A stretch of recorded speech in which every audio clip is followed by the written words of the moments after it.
Bonjour et bienvenue dans Politique Première, une émission qui vous est proposée par les rédactions des Outre-mer Première et de François. C'est le numéro 2 et pour ce numéro 2, nous avons comme invité Clémentine Autain. Bonjour. Bonjour. Alors vous êtes porte-parole du Front de Gauche et à ce titre, vous représentez le candidat à l'élection présidentielle, Jean-Luc Mélenchon.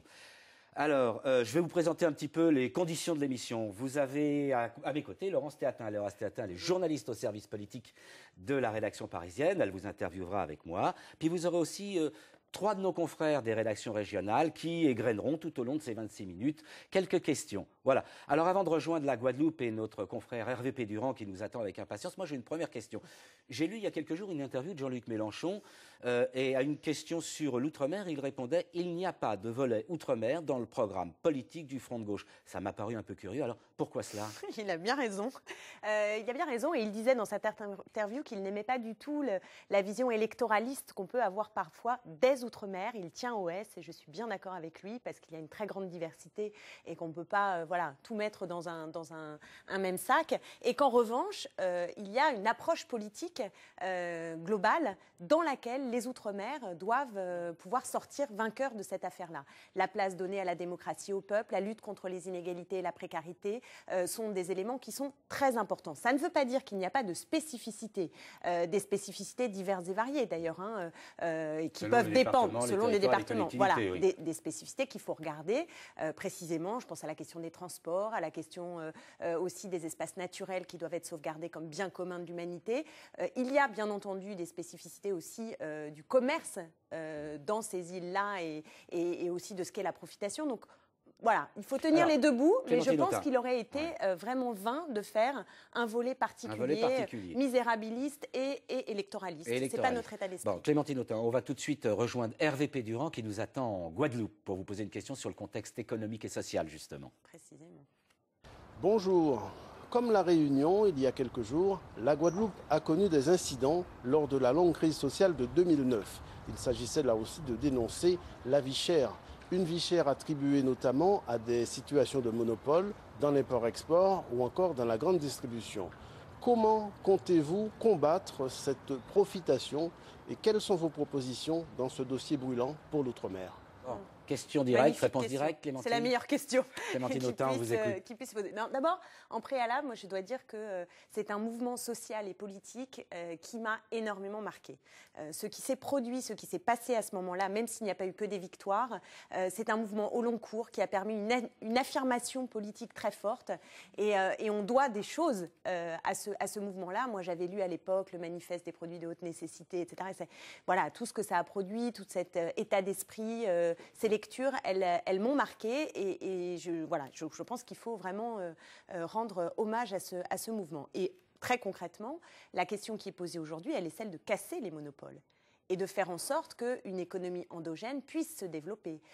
Aujourd'hui, il y a une dépendance trop forte à l'égard de la métropole et par ailleurs, il y a une impossibilité de faire vivre une agriculture vivrière, d'imposer de nouvelles industries par exemple, de la planification écologique.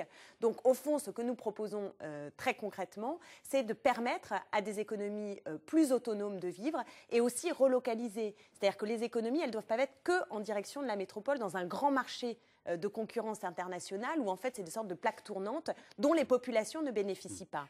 Alors Laurence voudrait aller un peu plus loin. Pour le coût de la vie, comment on fait pour le diminuer ? Pour diminuer le coût de la vie, déjà, vous savez quand même que le premier problème, c'est le surchômage. Il y a de la paupérisation très grande. Il y a un chômage qui est infiniment plus important qu'en métropole, en gros de 2 à 4 fois plus grand. Donc, ce qu'il faut, c'est permettre à une économie locale de se développer. C'est ça l'enjeu central.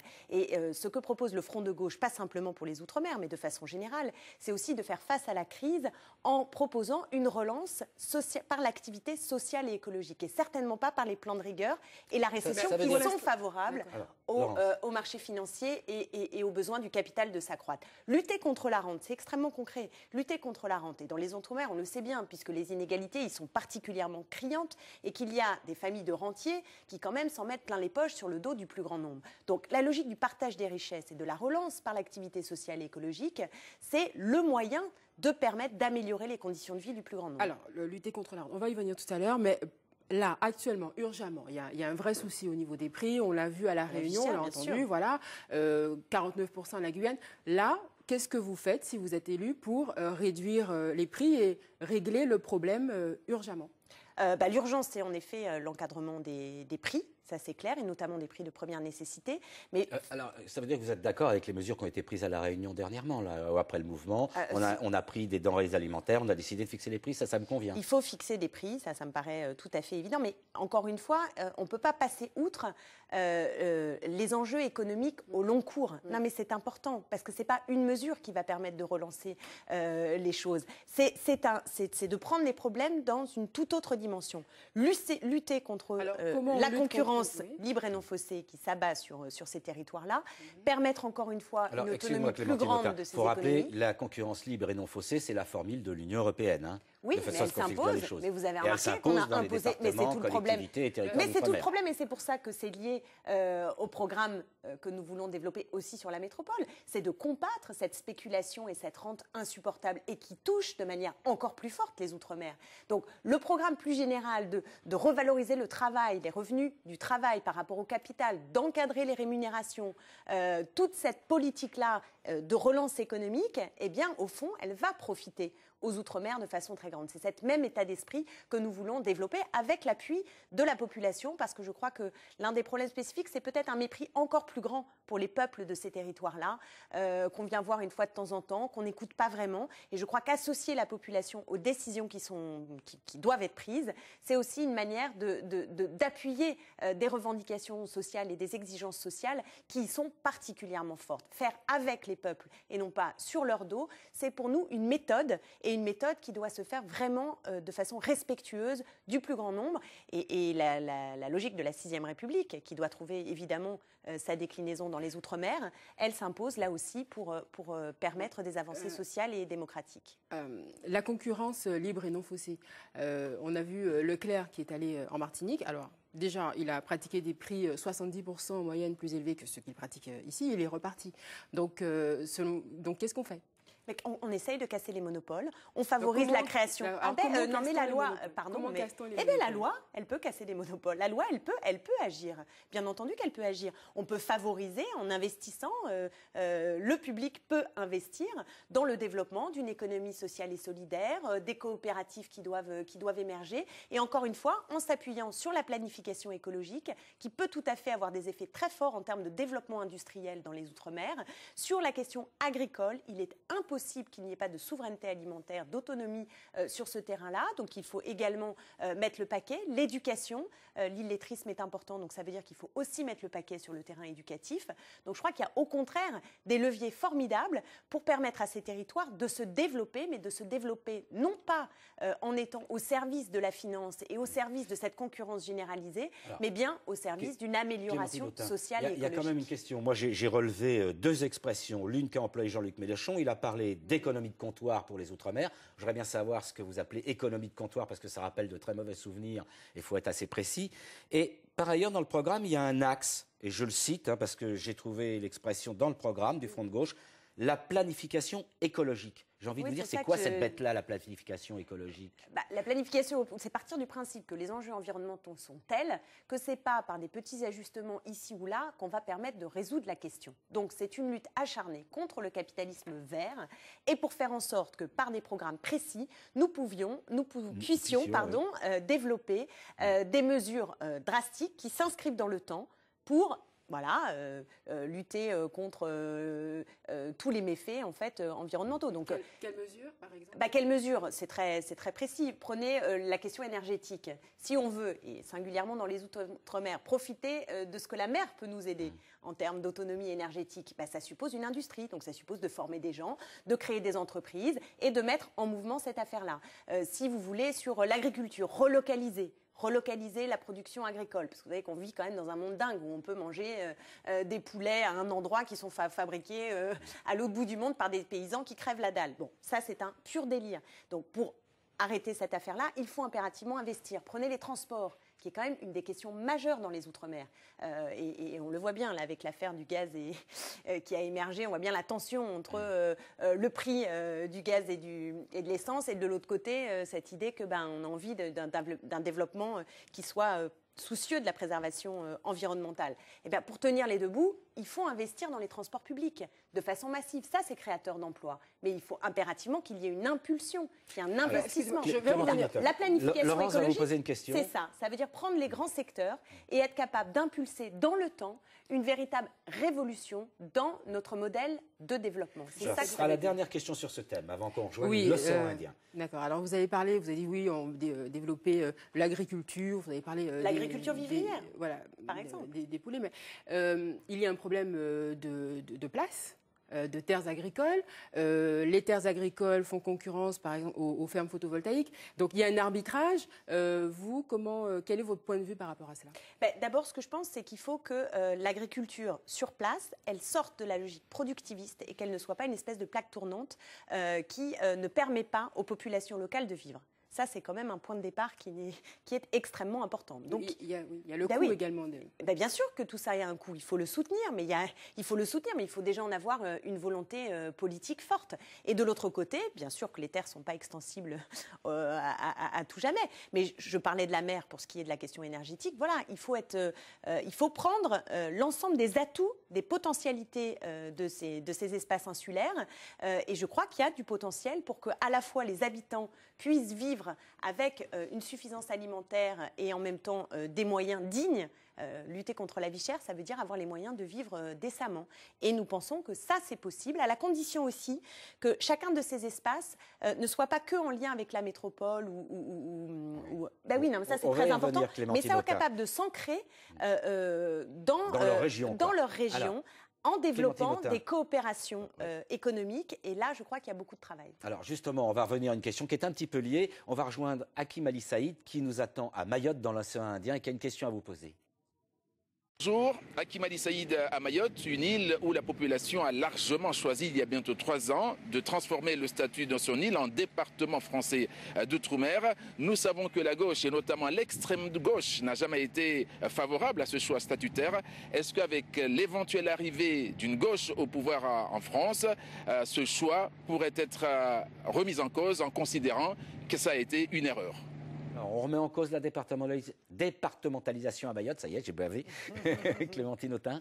Alors, deux aspects de principe. La première chose, c'est que on est pour la souveraineté des peuples. Donc, il faut consulter les peuples sur justement leur avenir. Ce qui a été fait, les Mahorais ont voté. Voilà, donc ça, c'est un principe intangible et de respecter cette volonté populaire et de se donner aussi les moyens de cette démocratie.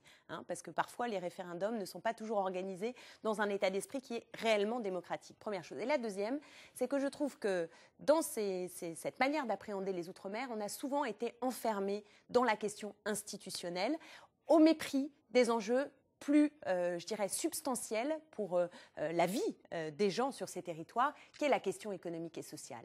Et qu'on ne s'en sortira pas en répondant uniquement par une astuce institutionnelle, même si elle peut avoir des dimensions parfois de progrès ou de recul, sortir des logiques néocoloniales, il faut appeler un chat, je veux dire, sortir des logiques néocoloniales et permettre à chacune et à chacun sur ces territoires de vivre décemment. Ça passe par une lutte avec le capitalisme tel qu'il s'impose sur ces territoires et la manière dont il fait valoir ses méfaits les plus dévastateurs et une logique de bien commun de l'humanité qu'il faut préserver. Dans les biens communs de l'humanité, je mets bien sûr des questions environnementales, écologiques, de préserver les biens communs. Et dans les biens communs, il y a aussi l'éducation, il y a aussi beaucoup de choses qu'il faut préserver. Et ça, c'est une logique émancipatrice qui n'est pas soluble dans une seule réponse de type institutionnel. Alors, Jean-Luc Mélenchon souhaite que la Guadeloupe et la Martinique rejoignent l'ALBA. C'est l'indépendance. Enfin, l'ALBA, c'est l'Alliance bolivarienne pour les peuples d'Amérique. Oui, mais ça part en tout cas d'une logique qui est de dire si on veut combattre cette concurrence libre et non faussée, ce capitalisme généralisé avec cette austérité qui fabrique les déficits et qui fabrique les inégalités, eh bien, il faut aussi qu'on sache prendre appui partout sur des territoires qui se battent aussi contre cette logique. Et en l'occurrence, en Amérique latine, il y a des points d'appui. Et donc, pourquoi ne pas développer des coopérations qui seraient bénéfiques? Clémentine Autain, la question que vous posez, Laurence, c'est alors on va vers l'indépendance, parce que l'ALBA, c'est avec le Venezuela, c'est avec la Bolivie, c'est avec Cuba.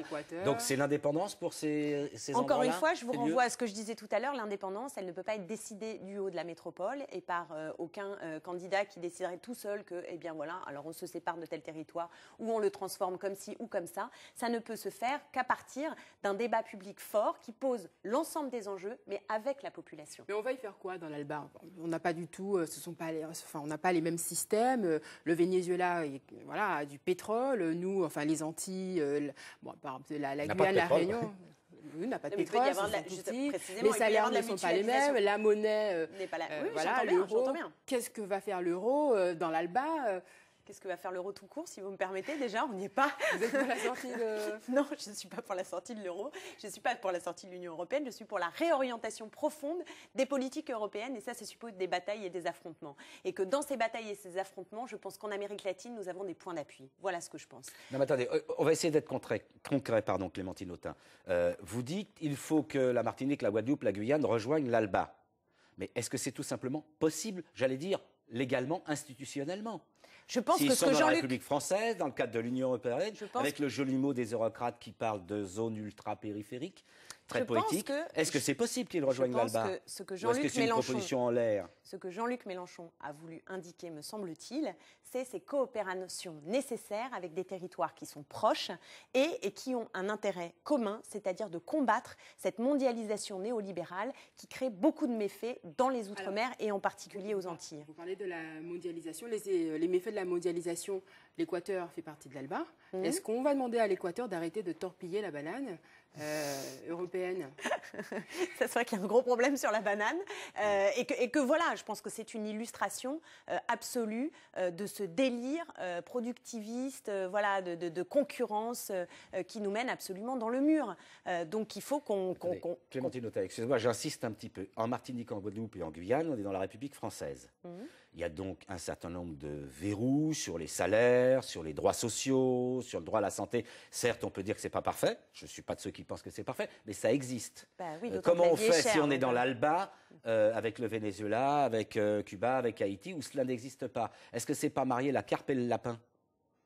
Comment fait-on? Non, mais je ne vais pas vous répondre là précisément à cette proposition qui n'est pas dans le programme du Front de gauche et qui est une position de notre candidat. Mais j'insiste sur le fait que la logique qui l'anime est celle de dire qu'il faut rapprocher ceux qui combattent et qui sont proches, qui peuvent mutualiser des choses, avoir justement, je veux dire, il y a des atouts aux Antilles qui peuvent être aussi utiles pour cette partie de l'Amérique latine et je crois que de nouvelles coopérations doivent se penser. C'est ça que veut dire Jean-Luc Mélenchon. Laurence, oui, alors justement, Jean-Luc Mélenchon reproche à Oscar Temaru de mal poser le problème lorsqu'il veut réinscrire la Polynésie sur la liste des pays à décoloniser. Vous parlez de souveraineté des peuples. Donc là, on a un peu de mal à comprendre la cohérence.